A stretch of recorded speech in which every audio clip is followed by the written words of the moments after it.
welcome back to my channel. So without wasting time, we are discussing about the second level of classification of types of listening which is to attain certain business goal. पहली वाली video में हमने अपनी personal requirement को जो types आती हैं वो 2 आती थी, उसको फुलफिल किया, कम्बैटिव and appreciative.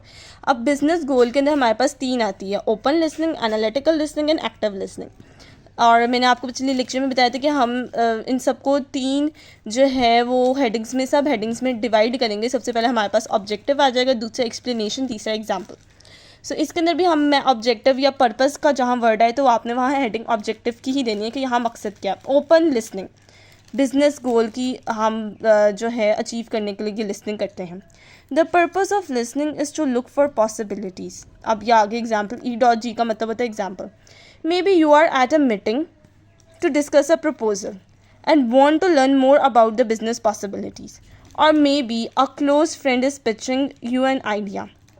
Open to the chance you wish to expand on what has been spoken. अब एग्जाम्पल को समझ ले, बहुत ज़्यादा इंपॉर्टेंट है. इसके अंदर ये क्या बताना चाह रहे हैं, जो राइटर है वो क्या बताना चाह रही है कि हम जैसे एक मीटिंग में बैठे हैं और जो हम सुन रहे हैं प्रेजेंटेशन बॉस की, जो हमारा बॉस है या कोई एम्प्लॉय है वो प्रेजेंटेशन दे रहा है, हम उसको सुन रहे हैं.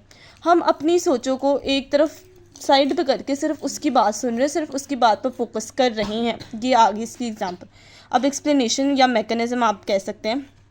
The listening skill, take a moment to put your plans on hold and your ability to listen critically.